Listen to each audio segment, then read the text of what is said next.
ஹல்லேலூயா!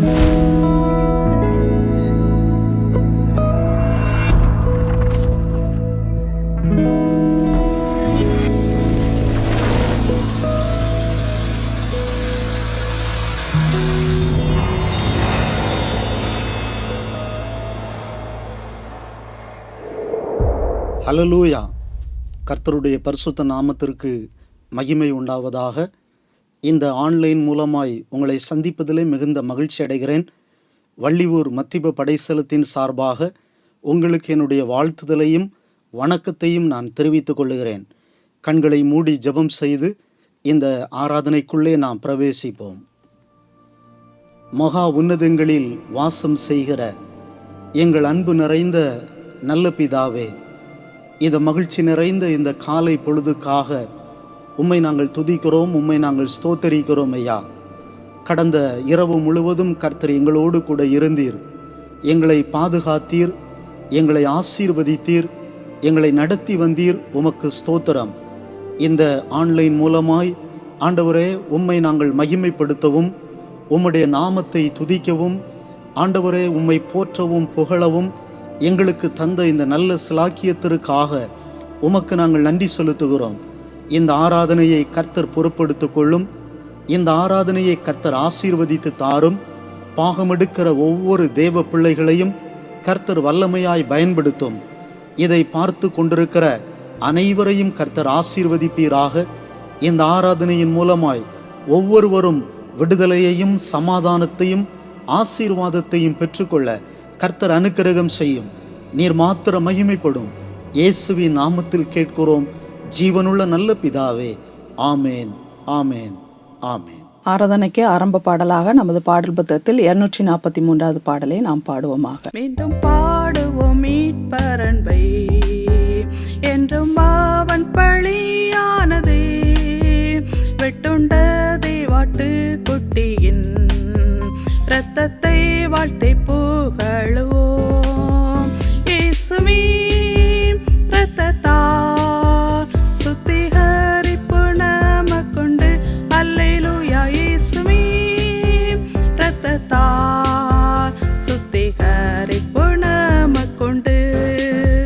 சுத்தமும் சுகமும் உண்டாகும் அத்தன் இரத்தத்தில் மூழ்குவோர்க்கு, நித்தமும் சந்தோஷம் உண்டு இத்தரையில் அவர் இரத்தத்தால். இயேசுவின் இரத்தத்தால் சுத்திகரிப்பு நமக்குண்டு. அல்லேலூயா! இயேசுவின் இரத்தத்தால் சுத்திகரிப்பு நமக்குண்டு. அதன் பரிசுத்தம் என்ற நாம் அமர் கொடியும் பறக்கட்டும்.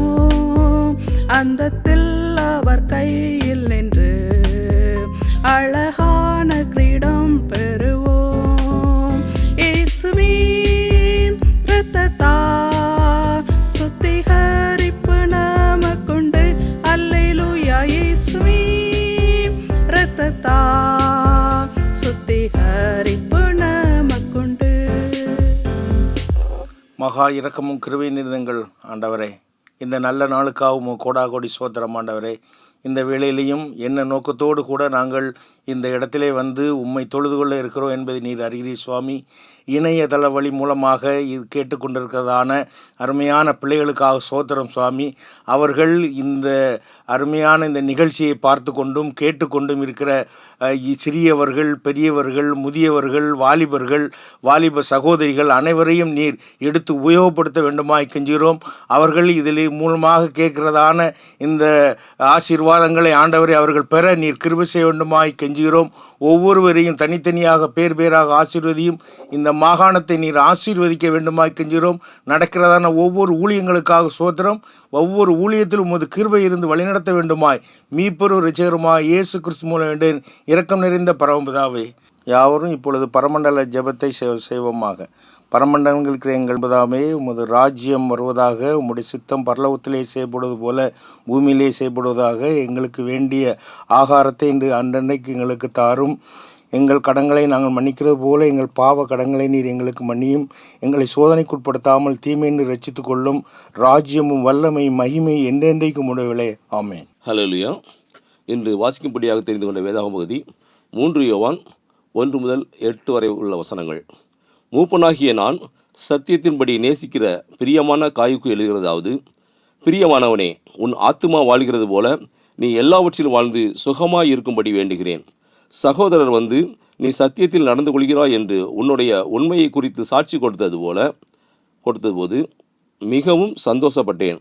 என் பிள்ளைகள் சத்தியத்திலே நடக்கிறார்கள் என்று நான் கேள்விப்படுகிற சந்தோஷத்திலும் அதிகமான சந்தோஷம் எனக்கு இல்லை. பிரியமானவனே, நீ சகோதரருக்கும் அந்நியருக்கும் கேட்கிற யாவற்றையும் உண்மையாய் செய்கிறாய். அவர்கள் உன்னுடைய அன்பை குறித்து சபைக்கு முன்பாக சாட்சி சொன்னார்கள். தேவனுக்கு முன்பாக பாத்திரமானபடி அவர்களை நீ வழி விட்டளிப்பினால் நலமாயிருக்கும். ஏனெனில் அவர்கள் புறஜாதியாரிடத்தில் ஒன்றும் வாங்காமல் அவருடைய நாமத்தின் நிமித்தம் புறப்பட்டு போனார்கள். ஆகையால் நாம் சத்தியத்திற்கு உடன் வேலைகளாக இருக்கும்படி அப்படிப்பட்டவர்களை சேர்த்து கொள்ள கடனாளிகளாக இருக்கிறோம். ஆமென். தேவன் தாமே வாசித்த திருவசனமாய் நம் எல்லோரையும் ஆசிரியப்பாராக. ஆமென். அல்லேலூயா.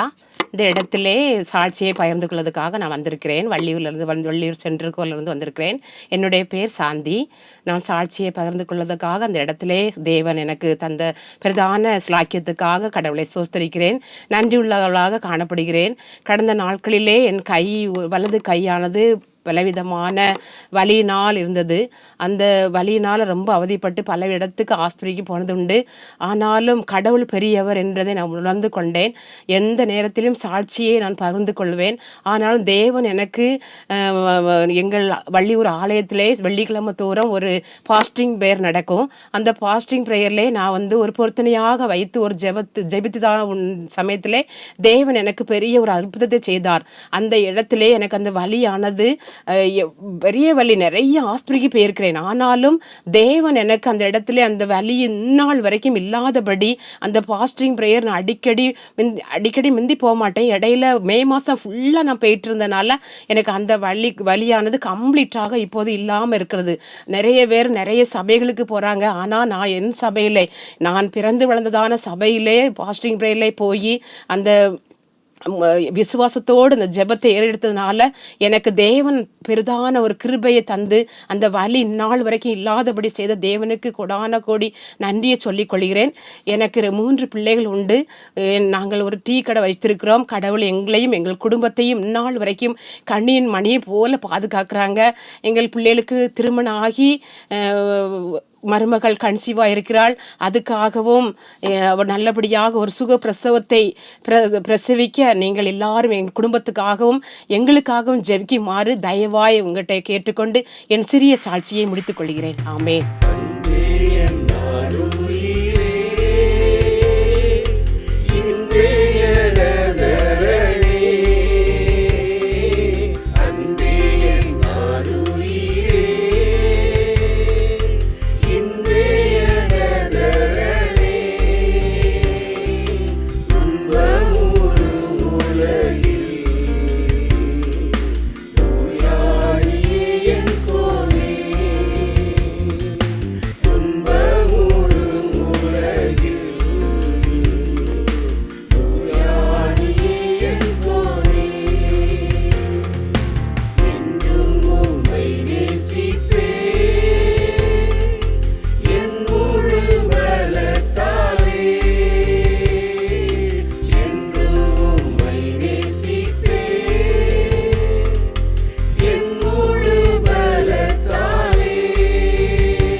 மகிமை உண்டாவதாக. கர்த்தருடைய வார்த்தையை நாம் தியானிக்கும்படியாக போகின்றோம். அப்போஸ்தலனாகிய யோவான் எழுதின 3ஆம் நிருபம் 2வது வசனம் இவ்விதமாய் சொல்லுகிறது: பிரியமானவனே, உன் ஆத்துமா வாழ்கிறது போல நீ எல்லாவற்றிலும் வாழ்ந்து சுகமாயிருக்கும்படி வேண்டுகிறேன். என் அன்பு கர்த்தருடைய பிள்ளைகளே, யார் யாருக்கு இதை சொல்லுகிறார் என்று சொன்னால், அப்போஸ்தலனாகிய யோவான் காயு என்பவனுக்கு இதை சொல்லுகின்றார். நம்முடைய வேதாகமத்தை நாம் பார்க்கும்போது, வேதாகமத்திலே 4 இடங்களிலே இந்த காயு என்று சொல்லுகிற பெயர் சொல்லப்பட்டிருக்கிறது. ஆனால் இங்கே சொல்லப்பட்டிருக்கிற காயு யார் என்று சொன்னால், ஒரு விசேஷித்த தேவ ஊழியக்காரன் தான் இந்த காயு. இவனை பார்த்துதான் யோவான் சொல்லுகின்றார், பிரியமானவனே, உன் ஆத்துமா வாழ்கிறது போல, உன் ஆத்துமா நன்றாயிருக்கிறது போல நீ எல்லாவற்றிலும் வாழ்ந்து நீ சுகமாயிருக்க வேண்டும் என்று சொல்லி வேண்டுகிறேன் என்பதாக. நம்முடைய ஆண்டவரும் நாம் சுகமாயிருக்க வேண்டும் என்று அவர் விரும்புகிறார். நாம் சுகவீனமாயிருப்பதை அல்லது நாம் வியாதியாயிருப்பதை ஆண்டவர் ஒருபோதும் அவர் விரும்புவதே கிடையாது. சில நேரங்களிலே நாம் சொல்லுகிறோம், நமக்கு வியாதி வரும்போது, ஆண்டவர் ஏன் எனக்கு இந்த வியாதியை அனுமதித்தார், ஏன் எனக்கு இந்த பலவீனத்தை தந்தார் என்று நாம் கேட்கிறோம். ஆண்டவர் ஒருபோதும் நமக்கு சுகவீனத்தை கொடுக்கிறவர் அல்ல, நம்மை சுகமாக்குகிறவர் நம்முடைய ஆண்டவர். வேதத்திலே சங்கீதம் 4ஆம் சங்கீதம் அதிலே 8வது வசனத்தை நான் வாசிக்கும்போது சங்கீதக்காரன் சொல்லுகிறான், சமாதானத்தோடே படுத்துக்கொண்டு நித்திரை செய்வேன், கர்த்தர் ஒருவரே என்னை சுகமாய் தங்க பண்ணுகிறவர் என்று சொல்லுகிறான். ஆண்டவர் ஒருவர்தான் நம்மை சுகமாய் தங்க பண்ணுகிறவர், நம்மை சுகமாய் வாழ பண்ணுகிறவர், நமக்கு சுகத்தை தருகிறவர். வேதாகமத்திலே மார்க் எழுதின சுவிசேஷம் 5ஆம் அதிகாரத்தை நான் வாசித்து பார்க்கும்போது அங்கே ஒரு ஸ்திரீயை குறித்து சொல்லப்பட்டிருக்கிறது. 12 வருஷமாய் உதரப்போக்கினாலே பெரும் பாடு அனுபவித்து கொண்டிருந்த ஒரு ஸ்திரீ. அவள் தனக்கு உண்டான எல்லாவற்றையும் செலவு செய்தும் அவளுக்கு சுகம் கிடைக்கவில்லை. இயேசுவை குறித்து அவள் கேள்விப்பட்டு இயேசுவினுடைய வஸ்திரத்தை தொட்டால் தனக்கு சுகம் கிடைக்கும் என்று சொல்லுகிற ஒரு நம்பிக்கையோடு கூட இயேசுவை தேடி வருகிறாள். இயேசுவினுடைய வஸ்திரத்தை தொட்டபோது அவளுக்கு சுகம் கிடைத்தது, அவளுக்கு விடுதலை கிடைத்தது. அப்பொழுது இயேசு தன்னிடத்திலிருந்து வல்லமை புறப்பட்டதை அறிந்து அவர் என்னை தொட்டது யார் என்று சொல்லி கேட்டார். அப்பொழுது அந்த ஸ்திரீயானவள் தனக்கு சம்பவித்த எல்லாவற்றையும் அவரிடத்திலே சொன்னாள். அப்பொழுது இயேசு அவளை பார்த்து சொன்னார், மகளே, உன் விசுவாசம் உன்னை இரட்சித்தது, நீ சமாதானத்தோடு போய் உன் வேதனை நீங்கி சுகமாயிரு என்று சொல்லி சொன்னார். நம்முடைய ஆண்டவர் சுகத்தை தருகிற ஆண்டவர். அன்பானவர்களே, அன்றைக்கு இந்த காயு சுகமாயிருக்க வேண்டும் என்று சொல்லி அப்போஸ்தலனாகிய யோவான் அவனுக்காக வேண்டுதல் செய்தான். ஏன் காயுவுக்கு அவன் இந்த வார்த்தையை சொல்லுகிறான் என்று சொன்னால், இந்த காயு அவன் முதலாவது தேவனுக்கு பிரியமானவனாக அவன் காணப்பட்டான். இந்த 3 யோவான் 2வது வசனத்திலே யோவான் சொல்லும் பொழுது சொல்லுகிறான், பிரியமானவனே என்று சொல்லி அவனை அழைக்கிறான். இந்த உலகத்திலே நாம் சுகபோகமாய் வாழ வேண்டுமானால், சுகமாய் நாம் ஜீவிக்க வேண்டுமானால், நாம் கர்த்தருக்கு பிரியமானவர்களாக நாம் வாழ வேண்டும். சில நேரங்களிலே நமக்கு பிரியமானவர்களை அல்லது நமக்கு விருப்பமானவர்களை நாம் சந்திக்கும் போது அவர்களை குறித்து நாம் விசாரிக்கிறோம், அவர்களை நாம் உபசரிக்கிறோம், அவர்களுக்கு நாம் உதவி செய்கிறோம். இதை போலத்தான் நம்முடைய ஆண்டவரும், நாம் அவருக்கு பிரியமாயிருக்கும் போது அவர் நம்மை விசாரிக்கிறார், நம்முடைய தேவைகளை சந்திக்கிறார், நம்மை ஆசீர்வதிக்கிறார், நம்மை சுகமாயிருக்க பண்ணுகிறார். ஆண்டவர் நம்மை சுகமாய் இருக்க பண்ண வேண்டுமானால் அவருக்கு பிரியமானவர்களாக நாம் வாழ வேண்டும்.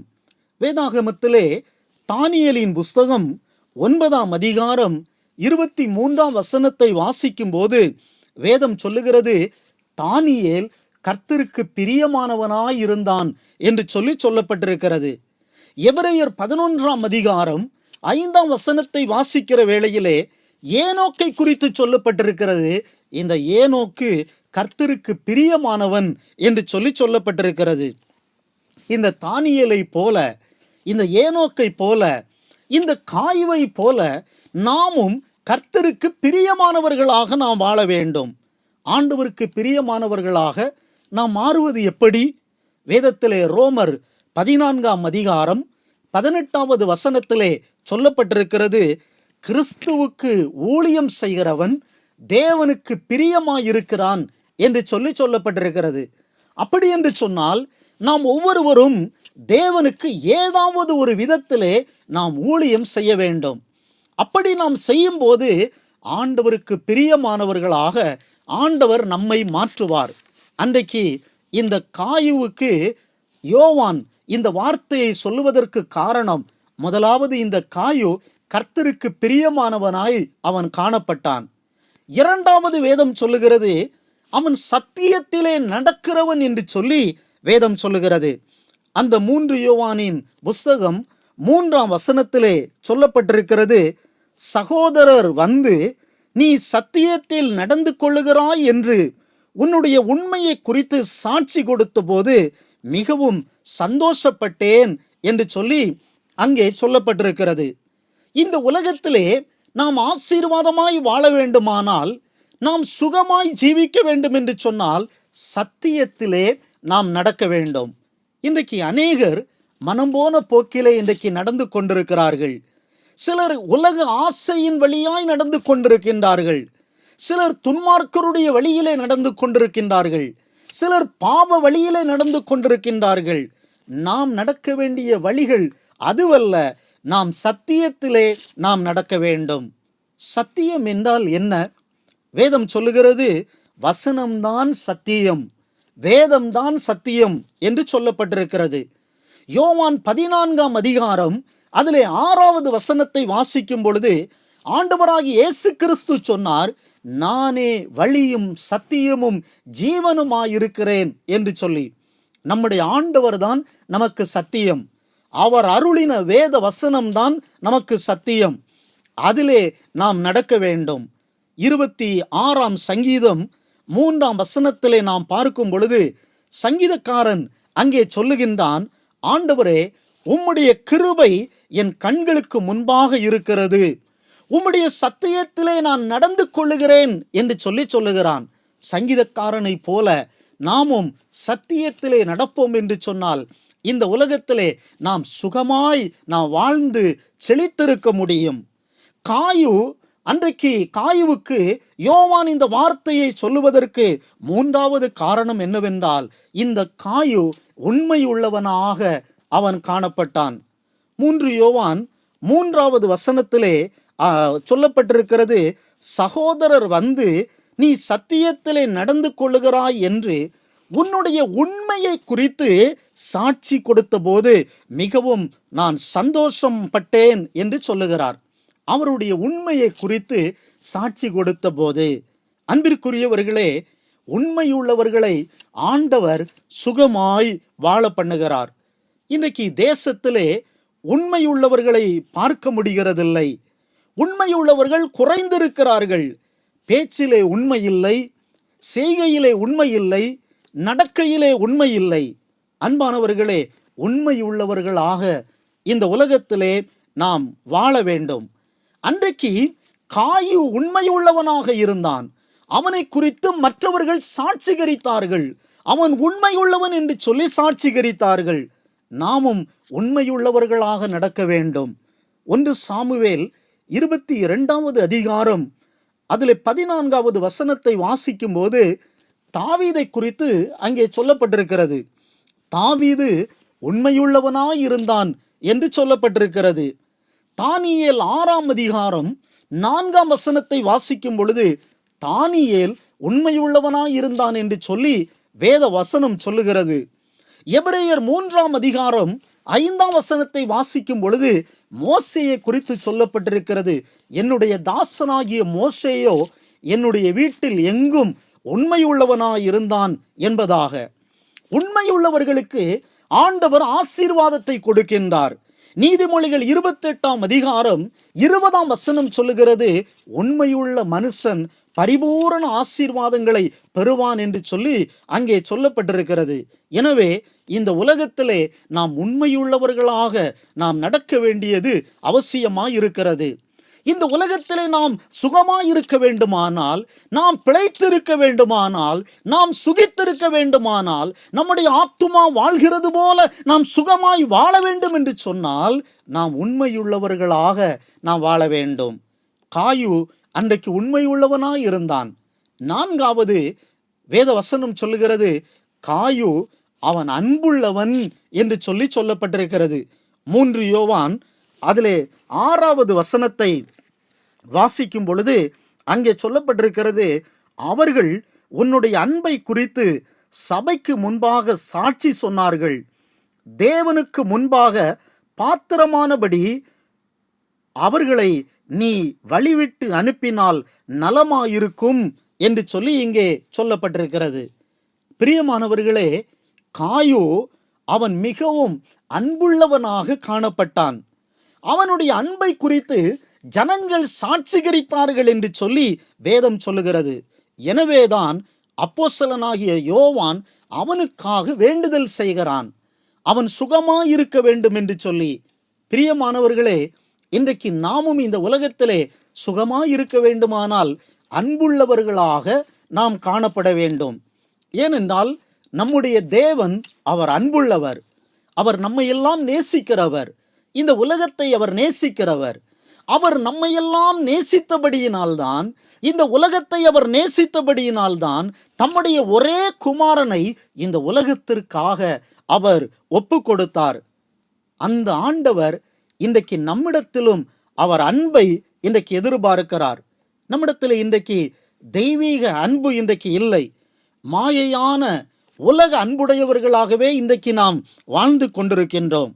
வேதத்திலே யோவான் 5ஆம் அதிகாரம் அதிலே 42வது வசனத்திலே சொல்லப்பட்டிருக்கிறது, உங்களிடத்தில் தேவ அன்பு இல்லை என்று அறிந்திருக்கிறேன் என்பதாக சொல்லப்பட்டிருக்கிறது. எபேசியர் 2ஆம் அதிகாரம் 4ஆம் வசனத்தை வாசிக்கும் பொழுது ஆண்டவர் எபேசு சபையை குறித்து சொன்னார், நீ ஆதியில் கொண்டிருந்த அன்பை விட்டாய் என்று உன் பேரில் எனக்கு குறை உண்டு என்று சொல்லி ஆண்டவர் சொன்னார். அன்பானவர்களே, நாம் அன்புள்ளவர்களாக நாம் காணப்பட வேண்டும். முதலாவது நாம் தேவனிடத்திலே அன்பு கூற வேண்டும், கிறிஸ்துவினிடத்திலே நாம் அன்பு கூற வேண்டும். அன்றைக்கு பவுல் அதைத்தான் செய்தார். ரோமர் 8ஆம் அதிகாரம் 36ஆம் வசனத்திலே அப்போஸ்தலனாகிய பவுல் சொல்லுகிறான், கிறிஸ்துவின் அன்பை விட்டு என்னை பிரிப்பவன் யார்? உபத்திரவமோ வியாகுலமோ பசியோ ஒன்றும் ஆண்டவருடைய அன்பை விட்டு என்னை பிரிக்காது என்று சொல்லுகிறான். அப்படியானால் ஆண்டவரிடத்திலே ஒரு உறுதியான ஒரு அன்பை அவன் வைத்திருந்தான். பவுலை போல இந்த காய்வை போல நாமும் தேவ அன்புள்ளவர்களாக நாம் காணப்பட வேண்டும். முதலாவது தேவனிடத்திலே அன்பு கூற வேண்டும், இரண்டாவது மனிதர்களிடத்திலும் நாம் அன்பு கூற வேண்டும். நாம் மற்றவர்களிடத்திலே அன்பு கூறும் பொழுது ஆண்டவர் நமக்கு சுகமான ஒரு வாழ்க்கையை அவர் தருவார். அன்றைக்கு காயுவுக்காக யோவான் வேண்டுதல் செய்தான், அவன் சுகமாயிருக்க வேண்டும் என்று சொல்லி. அதற்கு இன்னொரு காரணம் என்னவென்றால், இந்த காயு அவன் உபசரிக்கிறவனாய் அவன் காணப்பட்டான்.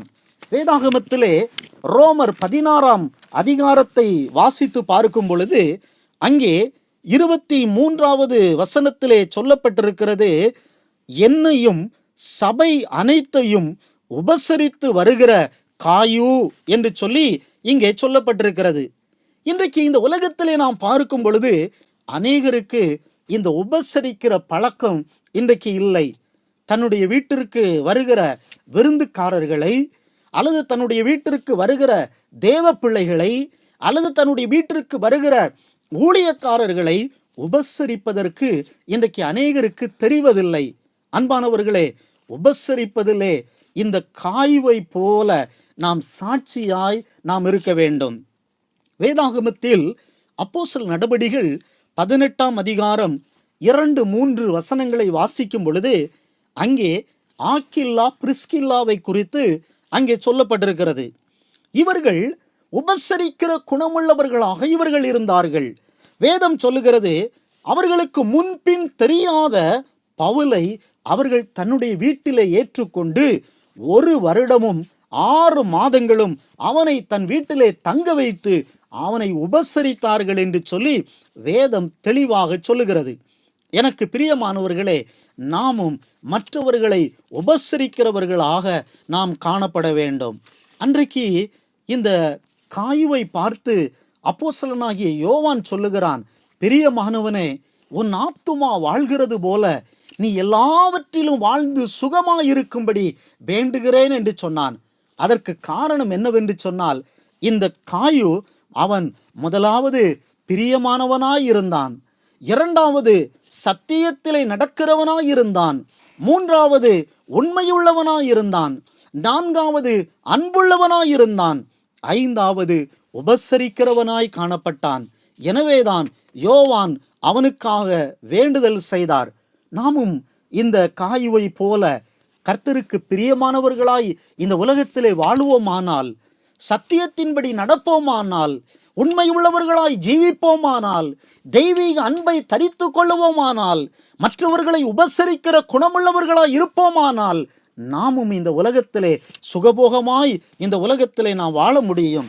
நம்முடைய வேதாகமத்திலே ஏசாயா தீர்க்கதரிசியின் புஸ்தகம் 58ஆம் அதிகாரம் 8வது வசனத்திலே சொல்லப்பட்டிருக்கிறபடி, அப்பொழுது விடியற்கால வெளுப்பை போல உன் வெளிச்சம் எழும்பி உன் சுகவாழ்வு சீக்கிரத்தில் துளிர்த்து உன் நீதி உனக்கு முன்னாலே செல்லும், கர்த்தருடைய மகிமை உன்னை பின்னாலே காக்கும் என்று சொல்லப்பட்டிருக்கிறது. உன் சுகவாழ்வு சீக்கிரமாய் துளிர்க்கும். காயுவை போல இந்த காரியங்களை எல்லாம் நாம் செய்வோம் என்று சொன்னால் நம்முடைய சுகவாழ்வை ஆண்டவர் துளிக்கச் செய்வார். அன்பானவர்களே, எனவே நாமும் இந்த காரியங்களை நம்முடைய வாழ்க்கையிலே கடைபிடிப்போம். ஆண்டவரே, எனக்கும் ஒரு சுகமான ஒரு வாழ்க்கையை நீர் தாரும், என் ஆத்துமா வாழ்கிறது போல நான் வாழ்ந்து சுகமாயிருக்கிற அந்த நல்ல பாக்கியத்தை எனக்கு நீர் தாரும் என்று சொல்லி ஆண்டவரிடத்திலே நாம் கேட்போம். கர்த்தர் தாமே நம்மை அதிகமாய் ஆசீர்வதிப்பாராக. ஆமேன். நாம் அனைவரும் ஒரு பாடலை பாடி கர்த்தருடைய சமூகத்திலே நம்மை நாம் ஒப்பு கொடுக்க போகிறோம். இயேசுவுக்காய் யாவற்றையும் ஒப்புவிக்கிறேன், இப்போ நேசித்து அவர் சமூகத்தில் ஜீவிப்பேன் நம்பி என்றும் ஒப்புவிக்கிறேன் ஒப்புவிக்கிறேன், இரட்சகரே என் யாவையும் ஒப்புவிக்கிறேன். இந்த பாடலை பாடி தேவ சமூகத்திலே நம்மை நாம் அர்ப்பணம் செய்வோம். யாவற்றையும் ஒப்புவிக்கிறேன், இப்போ நேசித்தவர் சமூகத்தில் ஜீவிப்பேன் நம்பி என்று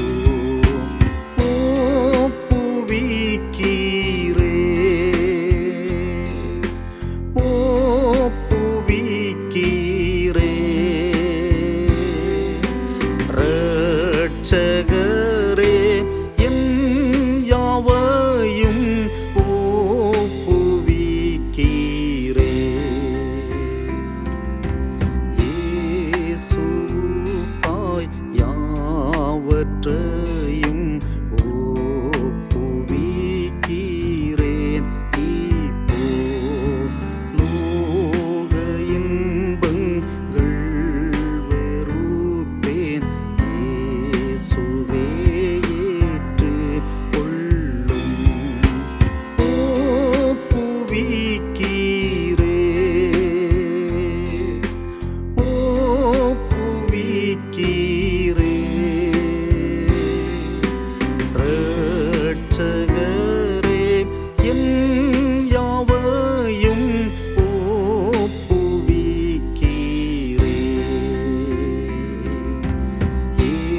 இயேசுவுக்காய் யாவற்றையும் ஒப்புவிக்கிறேன் இப்போ. அன்பினால் மூற்றும் நிறைந்து ஆசீர்வாதம் அருளும்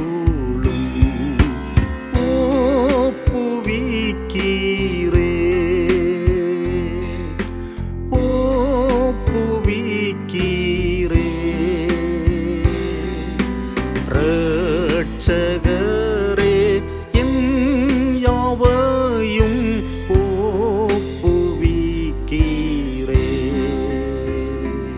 நாம் யாவரும் ஜெபம் செய்வோம். கிருபை நிறைந்த எங்கள் நல்ல பிதாவே, இந்த நல்ல வேளைக்காக உமக்கு நாங்கள் நன்றி செலுத்துகிறோம். இவ்வளவு நேரமாய் பரிசுத்த ஆவியானவர் எங்களோடு அசைவாடினதற்காக உமக்கு ஸ்தோத்திரம். இந்த இணையதள ஆராதனையை கர்த்தர் ஆசீர்வதித்து கொண்டிருக்கிறீர், உமக்கு நன்றி. பாகமெடுத்த ஒவ்வொரு பிள்ளைகளையும் கர்த்தர் வல்லமையாய் பயன்படுத்தினதற்காக உமக்கு ஸ்தோத்திரம். எல்லாவற்றிற்கும் மேலாய் நீர் எங்களுக்கு தந்த தேவ செய்திக்காக உமக்கு நன்றி செலுத்துகிறோம் ஆண்டவரே. தகப்பனே, அன்றைக்கு அப்போஸ்தலனாகிய யோவான் காயுவுக்காக வேண்டுதல் செய்ததை நாங்கள் சிந்தித்தோம். பிரியமானவனே, உன் ஆத்துமா வாழ்கிறது போல நீ எல்லாவற்றிலும் வாழ்ந்து சுகமாயிருக்கும்படி வேண்டுகிறேன் என்று சொன்னது போல, ஆண்டவரே, நாங்கள் சுகமாயிருக்க வேண்டும் என்ற எண்ணத்தோடு உம்முடைய சமூகத்திலே நாங்கள் வேண்டுதல் செய்கிறோம். ஆண்டவரே, எங்களுக்கு சுகத்தை தருகிறவர் நீர், எங்களை சுகமாய் தங்க பண்ணுகிறவர் நீர், எங்கள் சுக வாழ்வை துளிர்க்கச் செய்கிற கர்த்தர் நீர். ஆண்டவரே, அன்றைக்கு காயு ஆண்டவரை சுக வாழ்வை பெறுவதற்கு காரணம் உமக்கு பிரியமானவனாய் இருந்தான், சத்தியத்தின்படி நடந்தான், உண்மையுள்ளவனாக வாழ்ந்தான், ஆண்டவரை அன்புள்ளவனாய் இருந்தான், மற்றவர்களை உபசரிக்கிற குணமுள்ளவனாய் இருந்தான்.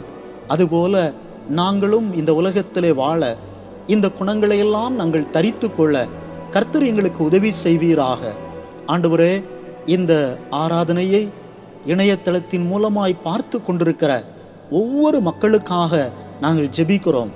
ஒவ்வொருவரையும் கர்த்தர் ஆசீர்வதிப்பீராக. யாராவது பலவீனத்தோடு அல்லது வியாதியோடு எனக்கு ஒரு சுகம் கிடைக்காதா, என்னுடைய வாழ்க்கை எப்பொழுது மாறும், எனக்கு என்னுடைய சுக வாழ்வு துளிர்க்காதா என்று சொல்லி ஏக்கத்தோடு இந்த நிகழ்வை பார்த்து கொண்டிருப்பார்கள் என்று சொன்னால், கர்த்தர் அவர்களுடைய பலவீனங்களை எல்லாம் மாற்றி, அவருடைய வியாதிகளை மாற்றி, அவருடைய சுக வாழ்வை துளிர்க்கச் செய்ய வேண்டுமாய் ஜெபிக்கிறோம். ஆண்டவரே, இன்னும் இரட்சணிய சேனைக்காக நாங்கள் ஜெபிக்கிறோம். இரட்சணிய சேனை ஆசீர்வதியும், இரட்சணிய சேனை ஊழியங்களை ஆசீர்வதியும், தலைவர்களை ஆசீர்வதிப்பீராக. ஆண்டவரே, இந்த ஊழியம் இன்னும் வளர ஆண்டவர் அனுக்கிரகம் செய்ய வேண்டுமாக நாங்கள் மன்றாடுகின்றோம்.